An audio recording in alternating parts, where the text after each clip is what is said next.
Саламатсыздар ма студенттер? Бүгінгі онлайн сабағымыздың тақырыбы қой мен ешкінің жұқпалы агалактиясы. Сабағымызда қарастырылатын сұрақтар: аурудың қоздырғышы, індеттік деректер, өтуі мен белгілері, патологоанатомиялық өзгерістер, балау, сақтандыру және күресу шаралары. Қой мен ешкінің жұқпалы агалактиясы малдың желіні, буындары және көздері зақымданып, сүті қайтуымен ерекшеленетін аса жұқпалы ауру. Қоздырғышы: полиморфты 25-175 микрометр романовский емзі әдісімен боялатын жартылай ауа сабағалы арнайы Эдвард қоректік ортасында Мартин және қансары суы агарында жақсы өсетін микроб. Індеттік ерекшеліктерінде жұқпалы агалактиямен қой, ешкі жынысына, жасына және тұқымына қарамай ауырады. Бәрінен лактациядағы жануарлар және бір айға дейінгі төл өте сезімтал. Қолдан жұқтырғанда қой мен ешкі ғана ауырады, қойға қарағанда ешкінің ауруға бейімділігі жоғары. Ауру қоздырғышысының бастауы ауру және ауырып жазылған жануарлар. Қоздырушы сыртқы ортаға сүтпен, нәжіспен, несеп, шаранамен, көзден аққан, қынаптан аққан сорамен бөлінеді. Ауырып жазылған мал 7 айға дейін қоздырушыны нәжіспен және несеппен бөліп шығарады. Аурудың берілуіне топырақ, көн, малды қарайтын адамдардың киімі сияқты жұқтыру факторлары әсер етеді. Жұғу жолдары алиментарлық және үрпі, желіндегі жарақаттар сияқты жолдармен жұғады. Қозы мен лаққа аурудың жатыр ішінде тумай тұрып жұғуы мүмкін. Әдетте агалактия індет ретінде қозып, белгілі бір маусымда лактация кезеңінде байқалады. Кейде ауру күйік түскен кезде де байқалады. Оның біліну ерекшеліктері ауа райы әсерінен болады. Агалактия малды алыстағы жайлауға айдап барған кезде, күн жауын-шашынды болып, суытқанда жаппай байқалады.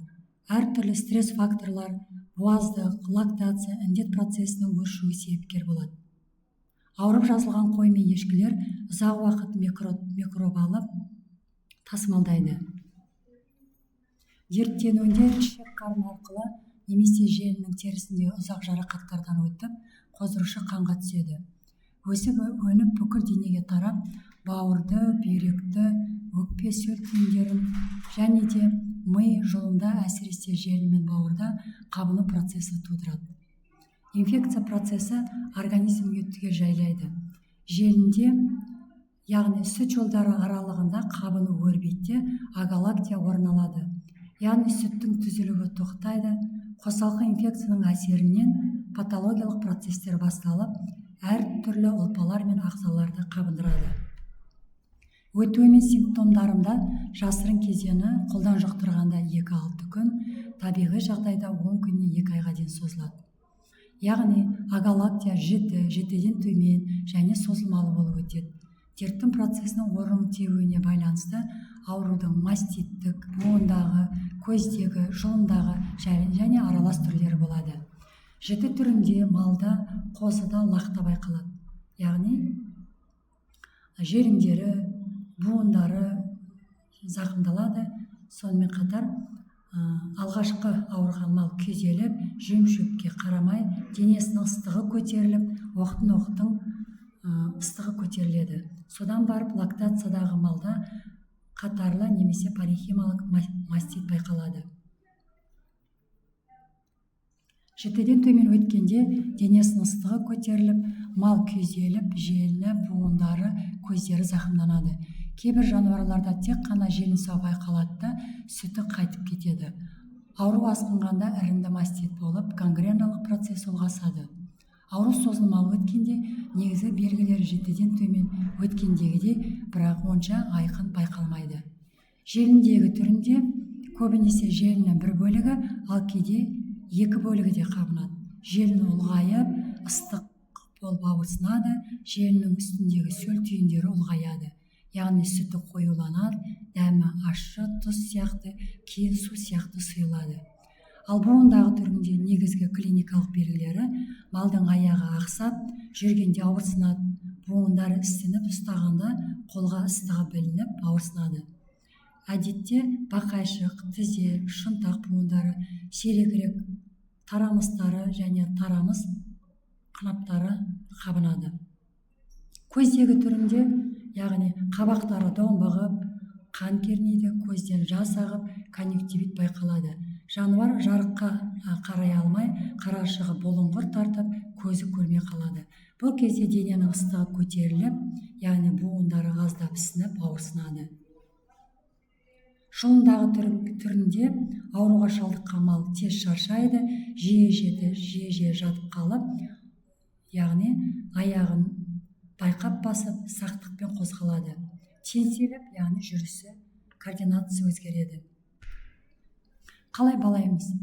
Жұқпалы агалактияны диагноз қою үшін, яғни ауруға ұқсас көп болғандықтан бірталай қиыншылықтар тудырады. Сондықтан аурудың біліну ерекшеліктерін жан-жақты мұқият талдау қажет.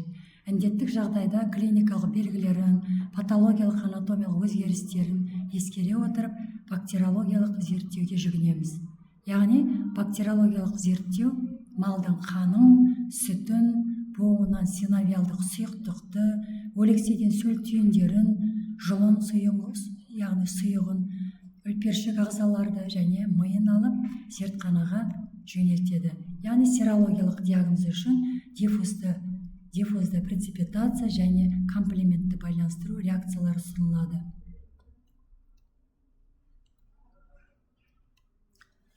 Қандай аурулардан ажыратып балаймыз? Яғни агалактияны жұқпалы маститтен, бруцеллезден, қатарлы қызбадан, телеозиозден, тілме септицемиясынан ажыратуымыз керек.